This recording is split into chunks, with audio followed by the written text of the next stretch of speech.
পরোটা বানাবো, তার জন্য এখানে টক দই দিয়ে দিচ্ছি আমি। 100 গ্রামের মতো টক দই আছে। এবার নুন দিয়ে দেবো, আর দিয়ে দেবো চিনি, আর দিয়ে দেবো সাদা তেল।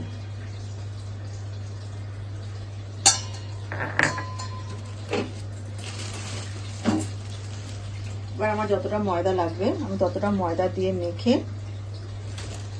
ফিরে আসছি।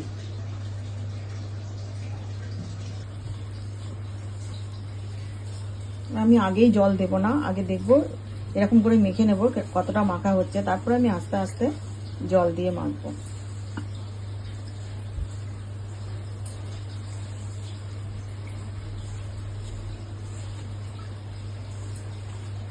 এবার আমি অল্প জল দেব।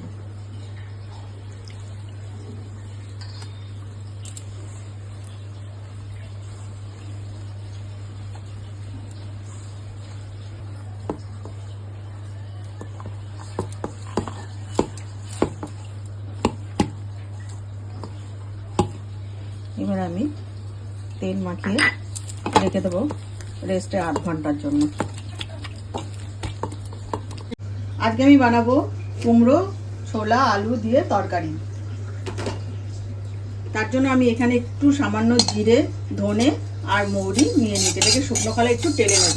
টেলে নিয়ে এটাকে আমি বেটে নেব। হয়ে গেছে, এবার এটা আমি নামিয়ে নেব। এটা আমি একটুখানি আমুল দিস্তায় গুঁড়ো করে নেব।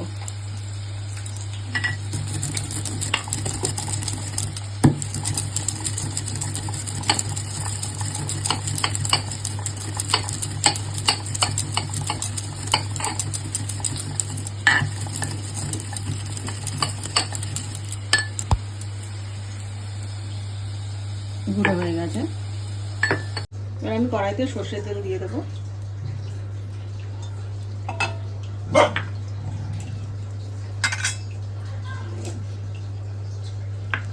ফোড়নের জন্য এখানে একটা শুকনো লঙ্কা, একটা তেজপাতা আর সামান্য একটু জিরে।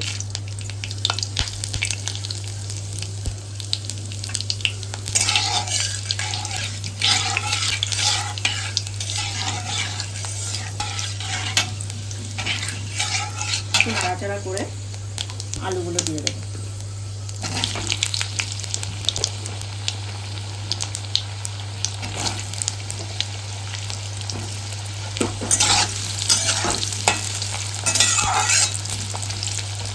আলুটা একটু ভাজা ভাজা হতে দেবো। ভাজা হয়ে গেছে, এবার আমি কুমড়োগুলো দিয়ে দেবো। তার সাথে একটা কাঁচা লঙ্কা দিয়ে দেবো।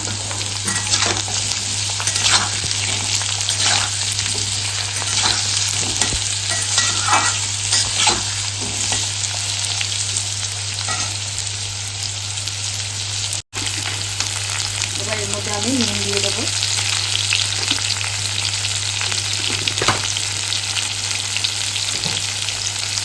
আর দিয়ে দেবো হলুদের গুঁড়ো।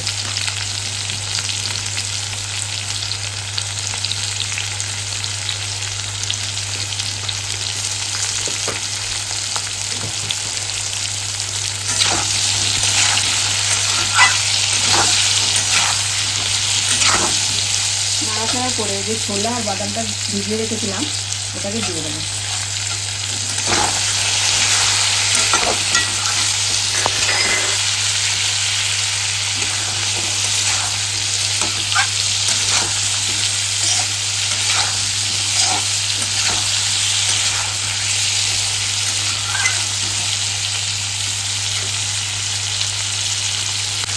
এবার জল দিয়ে দেবো।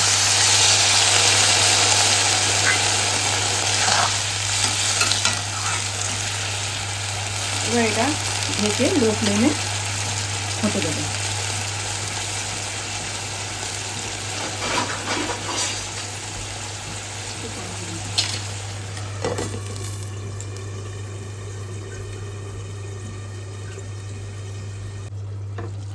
ঢাকনাটা খুলে দেখবো কতটা জল আছে।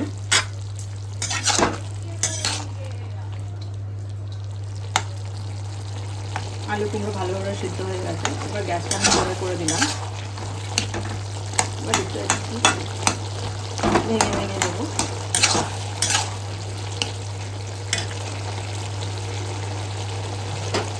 এবার যে মশলাটা আমি গুঁড়ো করে রেখেছিলাম, ভাজা মশলাটা, ওটা দিয়ে দেবো।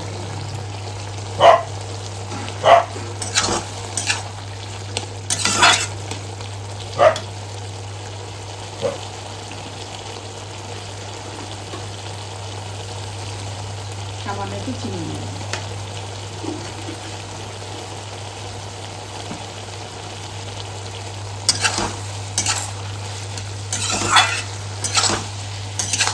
এবার নামিয়ে নেব।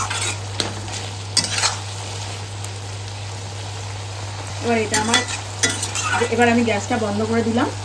এবার তরকারি আমার হয়ে গেছে সার্ভ করার জন্য। এটা আমি 8 ঘন্টার জন্য রেখে দিয়েছিলাম। এবার এটাকে একটু হাত দিয়ে মেখে মসৃণ করে নেব।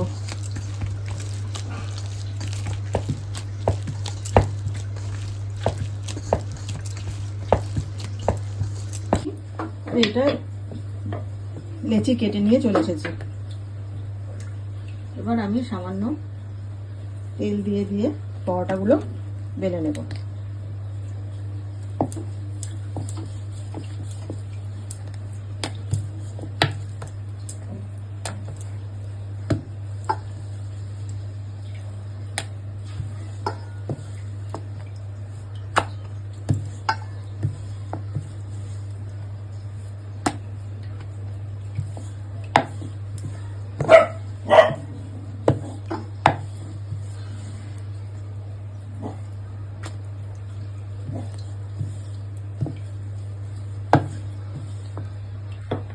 চাটু গরম হয়ে গেছে, এবার আমি দিয়ে দেবো।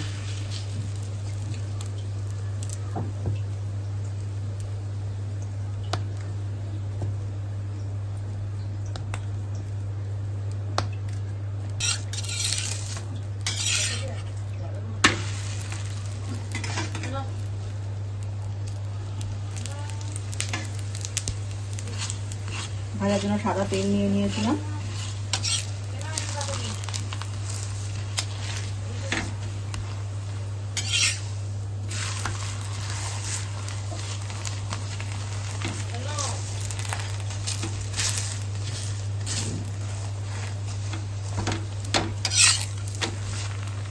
এবার উল্টে পাল্টে আমি দুটো ভেজে নেব কড়া করে।